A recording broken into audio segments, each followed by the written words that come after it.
Alchemy. The discovery of oxygen in the 18th century is largely believed to have led to the birth of chemistry as we know it. Before then, many races had examined the properties of different materials without ever forming a coherent theory to link their qualities. These ancient studies were known as alchemy or transmutation. Scientists had believed that as metals oxidized, so they gained an important addition. They thought the ultimate transmutation process would turn substances into gold or silver.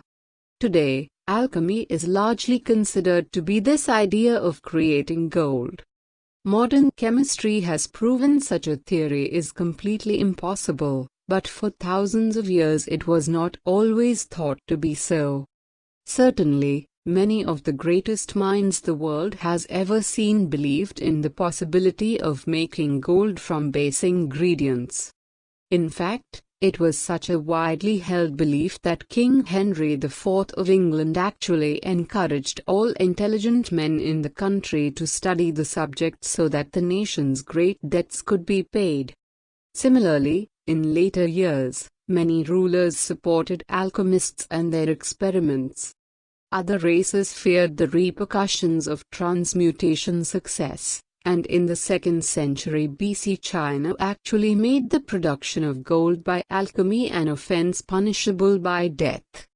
The Roman Emperor Diocletian even ordered the destruction of all Egyptian texts that advocated alchemical procedures.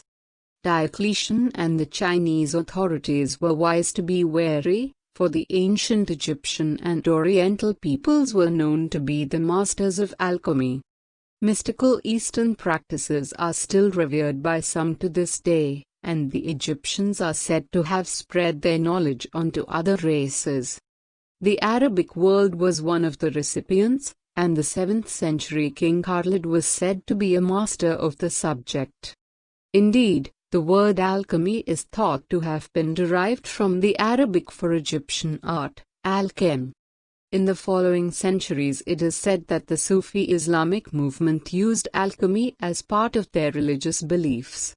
Certainly, alchemy has always had strong religious connections. Albertus Magnus and St. Thomas Aquinas were both experts on the subject. Aquinas even wrote a text asking if it was ethically correct to pass off gold created by alchemy as real gold. Another holy man, the 14th century Pope John XXII, is credited with writing a major work on the subject, and also wrote a great text damning fraudulent alchemists. When he died in 1334, he left the church 18 million florins of gold bullion, which no one had even realized he had acquired. Even Martin Luther is believed to have said alchemy was beneficial for affirming church doctrines, whilst the grandees of modern science, Boyle and Newton, were also sympathetic to alchemy. Although modern chemistry has revealed that what the alchemists were aiming for is impossible, even today our knowledge grows in strange ways. The realm of unstable radioactive materials and the notion that the physical construction of subjects can be altered has opened new avenues of thought.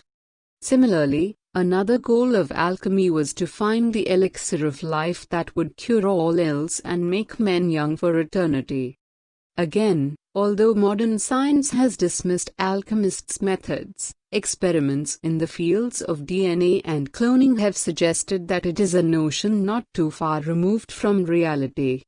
It was even an alchemist, Paracelsus, who, in the 16th century, determined that illnesses were caused by foreign agents attacking the body.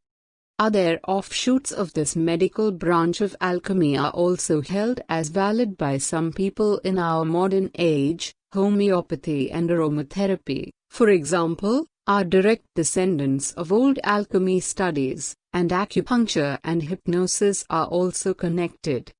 Some modern alchemists still believe, however, that illness is caused by an imbalance in the body, so much of the medical profession regard them as quacks. Similarly, The subject has been linked with many new age ideas and theories, which has not helped the public accept it as a genuine and serious area of interest. Many people continue to practice alchemy and maintain that it is a valid subject. Science tends to disagree, but our development and view of the world still owes a lot to this ancient art. If you liked the video, please press the like button, share it, and subscribe the channel.